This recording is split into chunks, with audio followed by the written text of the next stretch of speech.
సీవా news కి స్వాగతం. ముందుగా వార్తల్లోని వివరాలకు వెళ్తే స్థానిక కర్నూలు జిల్లా గొనగట్ల మండలం చిన్న మరివీడు గ్రామంలో భూత వైద్యుడి పూజలతో గ్రామ శివారులో అనుమానాస్పద స్థితిలో ఓ వ్యక్తి మృతి చెందాడు.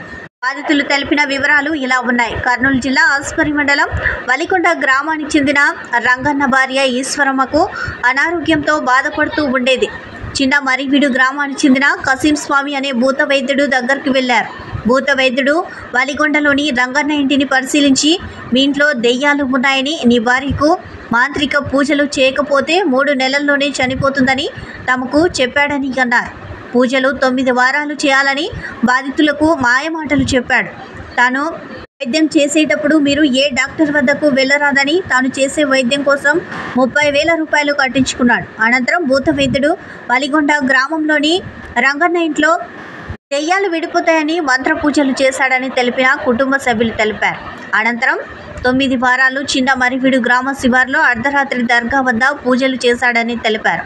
తెల్లవారుజామున తన భర్త రంగన్న అనుమానాస్పద స్థితిలో చనిపోయాడని స్వామి విచారణ చేసి తమకు న్యాయం చేయాలని డిమాండ్ చేశారు. బాధితులు గొనగండ్ల పోలీసులకు ఫిర్యాదు చేశారు.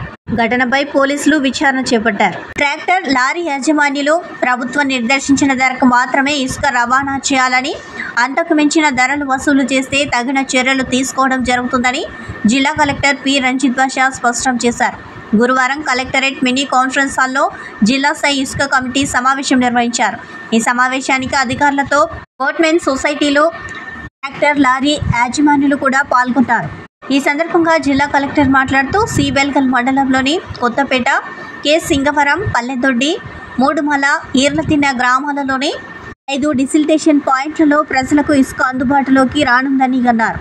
ఇసుక ధర తవ్వకంతో పాటు జీఎస్టీ, లోడింగ్, ఈనరేస్ తదితర ఛార్జీలు కలిపి 1 టన్ ధరకు వినియోగదారుడు మొత్తం 326 రూపాయలు చెల్లించేలా కమిటీ నిర్ణయించిందని అన్నారు. ఇక డిసల్టేషన్ స్టాక్ పాయింట్లు, రీచ్ల వద్ద తహసీల్దార్, ఆర్టీఓ ఇసుక తవ్వకం, రవాణాపై ఎప్పటికప్పుడు నిఘా ఉంచాలని అన్నారు. అక్రమంగా ఇసుక సరఫరా జరగకుండా కఠిన చర్యలు తీసుకోవాలని అన్నారు. అదేవిధంగా సంబంధిత 5 శాఖల సిబ్బంది ఒక టీమ్గా ఏర్పడి ప్రతి డిసల్టేషన్ పాయింట్స్ వద్ద ఉండడంతో పాటు పోలీసులు చెక్ పోస్టులు ఏర్పాటు చేయాలని అన్నారు. ప్రతి రీచ్లో సీసీ కెమెరాలు ఉండేలా చర్యలు తీసుకోవాలని తహసీల్దార్కు ఆదేశించారు. అంతేకాకుండా ఇసుక పాయింట్స్ వద్ద మ్యాప్స్, ధరల పట్టిక, ఇసుక అమ్మకం వివరాలతో పాటు పోస్టర్స్ ఏర్పాటు చేయాలని అన్నారు. ఈ నెల 31వ తేదీన public hearing joint collector, RTO ఆధ్వర్యంలో నిర్వహించేందుకు చర్యలు తీసుకోవాలని కలెక్టర్ ఆదేశించారు. సమావేశంలో జిల్లా SP G. Bindu Madhav, joint collector doctor B. Navya, assistant training collector Chella Kalyani, RDO Chiranjeevi, Kurnool RDO Seshireddy, Adoni incharge sub collector Vishwanath, గనుల శాఖ DD Rajasekhar, DTC Sridhar, SEB పర్యావరణ శాఖల సిబ్బంది తదితరులు పాల్గొన్నారు. సో అందరికీ నమస్కారం. సో ఈరోజు district level sand committee meeting ఈరోజు చేయడం జరిగింది. సో దీనిలో భాగంగా మీకు అందరికీ తెలుసు, government of Andhra Pradesh free sand policy తీసుకోవడం జరిగింది. సో దీని ప్రకారంగా మనము ఇప్పటిదాకా 335 రూపాయలకి మనం శాండ్ ఇవ్వడం జరిగింది. ఇది ఒకే ఒక గుడికంబాలి స్టాక్ యార్డ్ లోనే మొన్నటి దాకా ఉన్నటువంటి స్టాక్ అంతా కూడా ఇవ్వడం జరిగింది. ఇంకొక 5,000 టన్స్ దాకా అక్కడ ఉంది. సో అది కూడా డిస్పోజ్ చేయడం జరుగుతుంది. సో దీంతో పాటు కొత్తగా 5 డీసిల్టేషన్ పాయింట్స్ ని మనం ఐడెంటిఫై చేసి ఈరోజు పర్మిషన్ మనకు వచ్చింది. ఈ 5 డీసిల్టేషన్ పాయింట్స్ కూడా సిబిఎల్గల్ లో ఉన్నాయి మండలంలో. సో ఇక్కడ ఈ 5 డీసిల్టేషన్ పాయింట్స్ కి సంబంధించినటువంటి శాండ్ ఎగ్జిక్యూషన్, శాండ్ లోడింగ్ అంతా కూడా అక్కడ నుంచి స్టార్ట్ అవుతుంది. గురువారం నుంచి we are planning to start. So ఈరోజు పర్మిషన్ వచ్చింది కాబట్టి రేపటి నుంచి వర్క్ ఆర్డర్స్ అయిన తర్వాత వాళ్ళు తీసుకొని అక్కడ బోట్స్మెన్ సొసైటీ ద్వారా తీసుకొచ్చి అక్కడ స్టాక్ పెట్టడం జరుగుతుంది. ఈ స్టాక్ పాయింట్ నుంచి ప్రజలందరికీ తీసుకొని అందుబాటులోకి తీసుకురావడం జరుగుతుంది. సో ఈ రోజు మీటింగ్ లో శాండ్ రేట్ ని ఫర్దర్ గా మనము తగ్గించడం జరిగింది. సో ఇది 326 రూపీస్, 326 రూపాయలకి గురువారం నుంచి ఇసుకని అందుబాటులోకి తెస్తాం. సో 326 రూపీస్ లో ఇసుక ఖరీదు 0 అండి. ఇసుక ఖరీదు ఏం లేదు, ఇసుక ఉచితంగా ఇస్తున్నాం.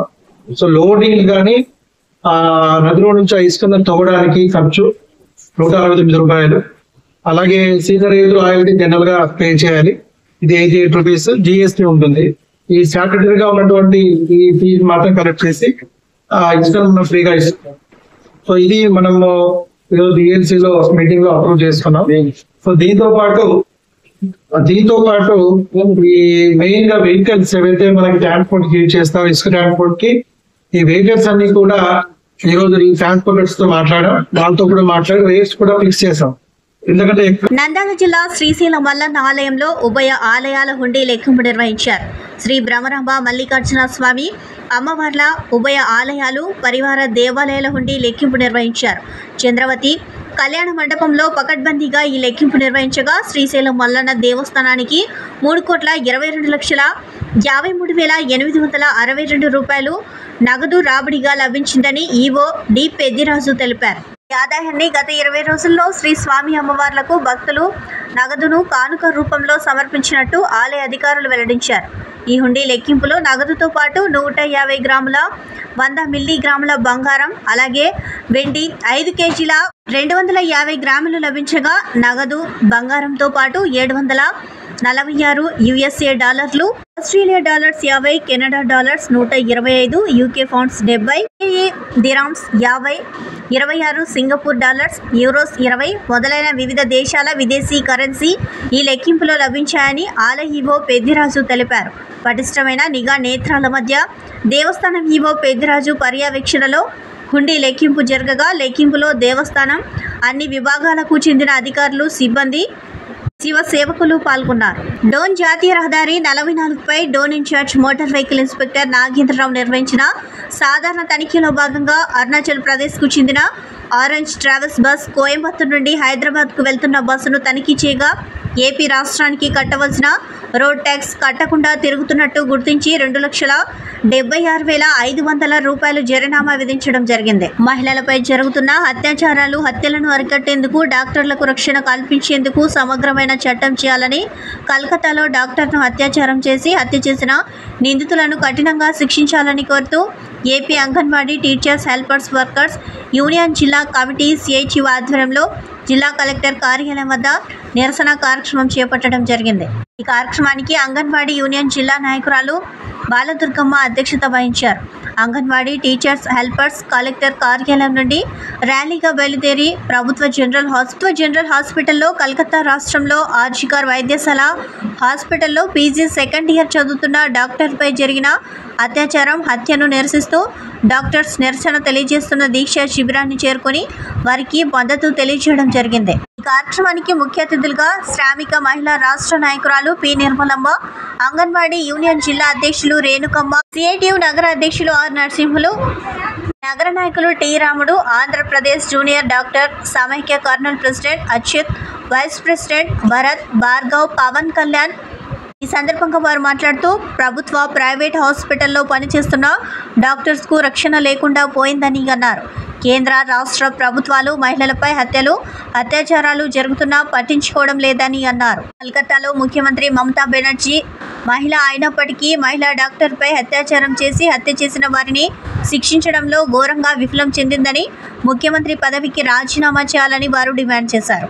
కర్నూలు ప్రభుత్వ జనరల్ హాస్పిటల్లో బూత్ బంగ్లా వైపు, మానసిక రోగులు ఉండే వార్డు వైపు లైటింగ్ వసతి లేకపోవడం వల్ల, చీకటిగా ఉండడం వల్ల ఆ దారి వైపు వెళ్లడానికి రోగులు, డాక్టర్లు భయపడుతున్నారని ఈ సందర్భంగా వారు తెలిపారు. మానసిక రోగులు ఉండే వార్డు వెనుకే పీజీ హాస్టల్ కూడా ఉందని, కాంపౌండ్ వాళ్ళు చిన్నగా ఉండడం వల్ల మానసిక రోగులు కొందరు అవతల వైపుకు వచ్చి చాలాసార్లు అల్లరి చేసిన సంఘటనలు ఎన్నో ఉన్నాయని ఈ సందర్భంగా హాస్టల్లో ఉండే వైద్య విద్యార్థులు తెలిపారు. ప్రభుత్వం పట్టించుకోవడం లేదని వారు విమర్శించారు. ఈ కార్యక్రమంలో సిఐటియు నగర నాయకులు ఎస్ఎండి రఫీ, అంగన్వాడీ యూనియన్ నాయకులు శాంతకుమారి, విజయ, పద్మావతి, కౌసల్య మొదలగు వారు పాల్గొన్నారు.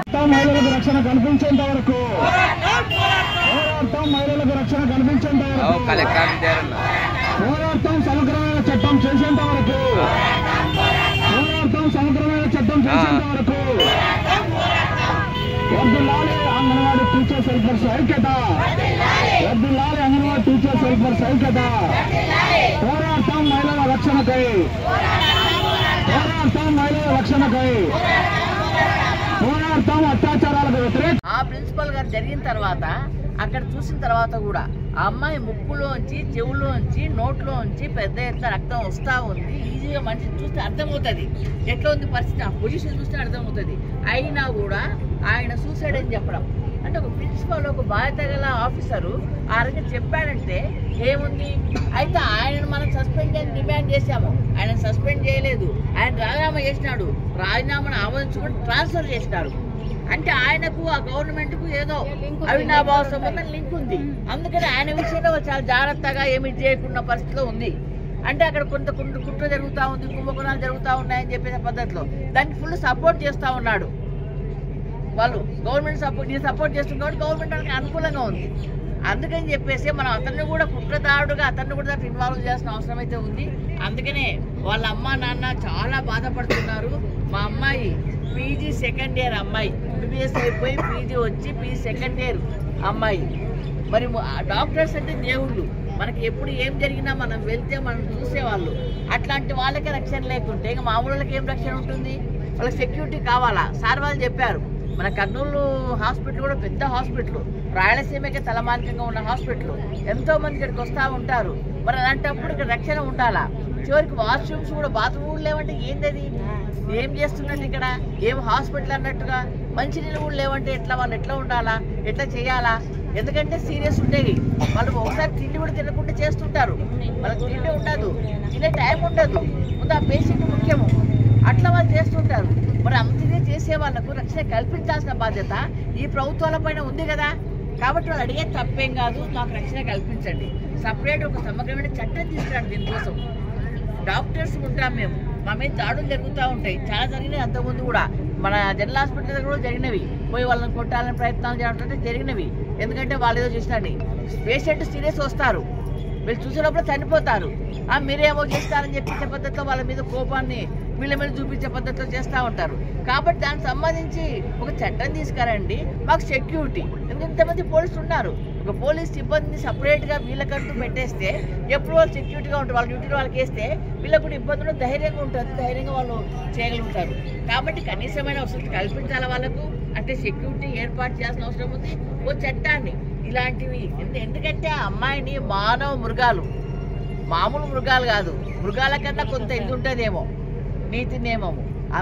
కేంద్ర ప్రభుత్వం 2023లో తెచ్చిన నూతన నేర చట్టాలను 1/7/2024 నుండి భారతీయ న్యాయ సంహిత, భారతీయ న్యాయ సురక్ష సంహిత, భారతీయ సాక్ష్య అధినియం పేరుతో అమలులోకి తెచ్చారని, ఇందులోని ఎస్సీ ఎస్టీ అత్యాచార నిరోధక చట్టంను నిర్వీర్యం చేసే నూతన నేర చట్టాలను రద్దు చేయాలని కేవీపీఎస్ రాష్ట్ర అధ్యక్షులు ఓ నల్లప్ప డిమాండ్ చేశారు. శుక్రవారం కర్నూలు బుధవారపేటలో ఉన్న కేవీపీఎస్ జిల్లా కార్యసభ్యులు విజయమ్మ అధ్యక్షతన ముఖ్య కార్యకర్తల సమావేశం నిర్వహించారు. ఈ సందర్భంగా రాష్ట్ర అధ్యక్షులు ఓ నల్లప్ప మాట్లాడుతూ పాత చట్టాలు ఐపీసీ, సిఆర్పీసీ, ఎవిడెన్స్ యాక్టులో స్థానంలో వాటిని తెచ్చారని అన్నారు.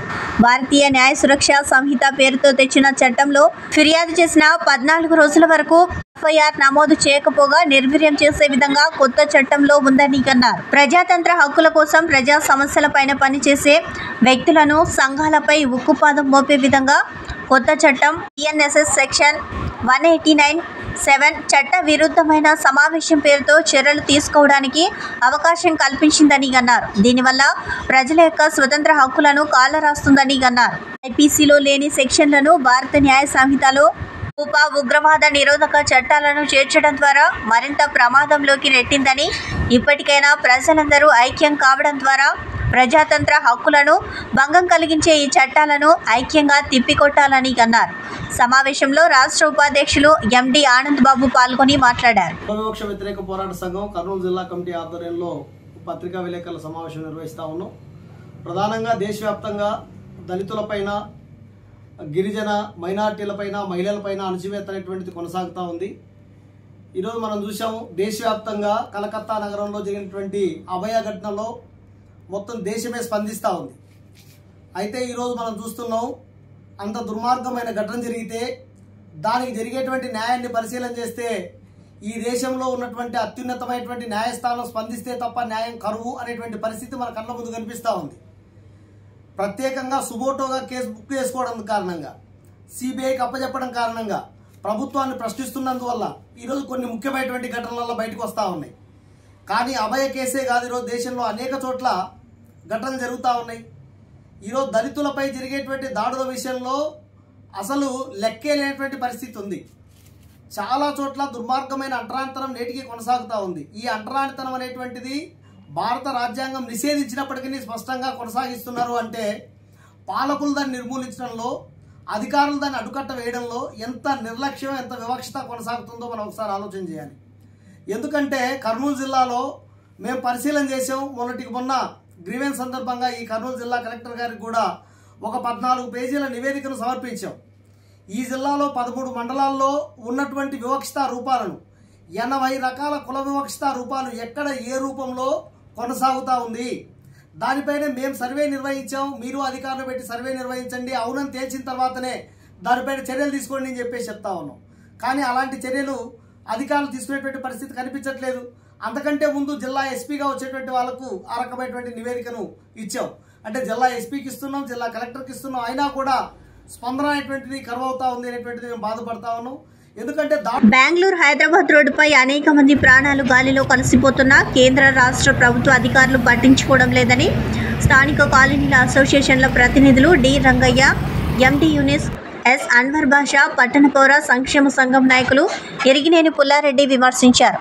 4 రోజుల క్రితం మసీదులో ప్రార్థన చేసేందుకు వెళ్తున్న ఇమాన్ ఎస్ అబ్దుల్ రెహమాన్ బల్లారి చౌరస్తా సమీపంలో ప్రమాదంలో మరణించారని, ఈ రకంగా అనేక మంది మరణిస్తూ ఉన్న కేంద్ర రాష్ట్ర ప్రభుత్వ అధికారులు ఎందుకు స్పందించడం లేదని వారు ప్రశ్నించారు. దేశంలో ఎక్కడా లేని విధంగా బాలాజీనగర్ ప్రాంతంలో అశాస్త్రీయంగా హైవే రోడ్డు నిర్మాణం జరిగిందని అన్నారు. NH-44 నిర్మాణంలో జరిగిన లోపాలే ఈ ప్రమాదాలకు కారణమని తెలిపారు. ఫ్లైఓవర్ నిర్మించకుండా హైవే రోడ్డు నిర్మాణం చేసి ప్రజలు ఇబ్బందులకు, ప్రమాదాలకు అధికారులే కారణమయ్యారని అన్నారు. కొన్ని చోట్ల రోడ్లో కలిపేస్తున్నారని, సర్వీస్ రోడ్డు కనీసం వదిలి భూమిలో 50% మాత్రమే రోడ్డు వేసి మిగతాది వదిలేశారని విమర్శించారు. వెంకటరమణ కాలనీ నుండి పంచలింగాల కూడలి వరకు దాదాపు 3 కిలోమీటర్ల పైగా రోడ్డు దాటే పరిస్థితి లేకుండా వేశారని విమర్శించారు. పరిస్థితి ఉమ్మడి రాష్ట్రాల్లో ఎక్కడా లేదని ఆవేదన వ్యక్తం చేశారు. ఈ పర్యటనలో పీపీఎస్ఎస్ నగర నాయకులు M Nagaraju, A Venkateswarlu, CV Varma, వివిధ కాలనీల అసోసియేషన్ల ప్రతినిధులు N Peter, N Raghuramireddy, S Huzur Ahmed, T Krishna, B Raju తదితరులు పాల్గొన్నారు.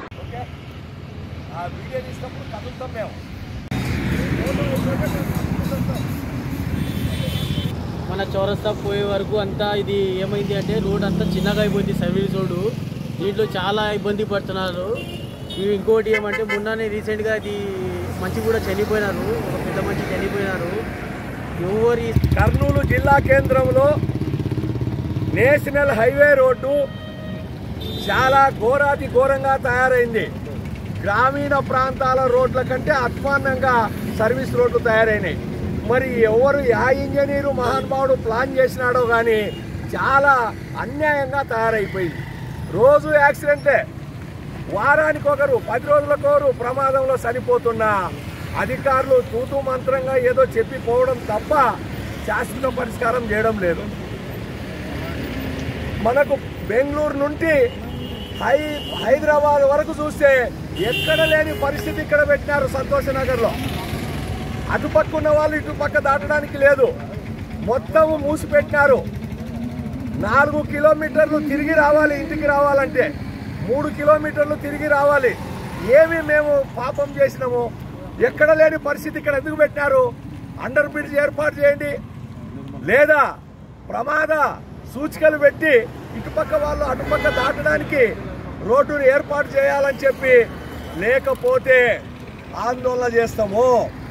చాలా విచిత్రంగా ఏమంటే సర్వీస్ రోడ్డు 100 అడుగుల రోడ్డు ఉంటే 10 అడుగులు మాత్రమే రోడ్డు వేసినారు, మిగతా 90 అడుగులు వదిలిపెట్టినారు. అట్లాగే హైవే రోడ్డు సర్వీస్ రోడ్డుని ఎంక్రోచ్మెంట్ చేసింది. అంత గందరగోళంగా ఉంది.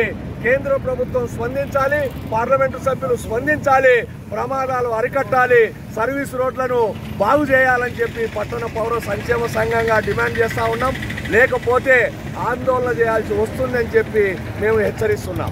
స్వాతంత్ర పోరాటంలో బ్రిటిష్ వారి తుపాకీ గుళ్లకు ఎదురు నిలిచి బ్రిటిష్ వారికి ముచ్చెమటలు పట్టించిన మన ఆంధ్ర కేసరి టంగుటూరి ప్రకాశం పంతులు అని కర్నూలు జిల్లా కాంగ్రెస్ కమిటీ అధ్యక్షులు కె బాపురావు అభిప్రాయపడ్డారు. శుక్రవారం ఆంధ్రకేసరి టంగుటూరి ప్రకాశం పంతులు 152వ జయంతి సందర్భంగా పార్టీ కార్యాలయంలో జరిగిన కార్యక్రమంలో బాపురావు మాట్లాడుతూ 1928వ సంవత్సరంలో మద్రాసు పట్టణంలోని సైమన్ కమిషన్కు వ్యతిరేకంగా సైమన్ గోబ్యాక్ చట్టాలకు భయపడి అగ్రనాయకులందరూ పట్టణాన్ని విడిచి వెళ్లిపోగా ప్రకాశం పంతులు ఒక్కరే స్వయంగా నిలబడి హర్తాల్ జరిపారని, 1,00,000 మంది పాల్గొన్న ఈ ఉద్యమంలో బ్రిటిష్ వారి తుపాకీకి ఒక యువకుడు బలి అయ్యి రోడ్డు మీద పడిపోయిన యువకుడిని వద్దకు వెళుతున్న ప్రకాశం పంతులు ముందుకు కదిలితే తుపాకీ తూటాలకు బలి కావాల్సి వస్తుందంటూ బ్రిటిష్ సిపాయిలు హెచ్చరించారని, వెంటనే ప్రకాశం పంతులు ఆవేశంతో చొక్కా విప్పి ముందుకు దూకి బ్రిటిష్ వారి తుపాకీకి తన గుండెను చూపించి కాల్చుకోండిరా అని దీశాలి అని ఒక్కసారిగా బ్రిటిష్ వారి ధైర్యం సన్నగిలిందని, ఉద్యమకారుల్లో ధైర్యం కొండంత పెరిగిందని,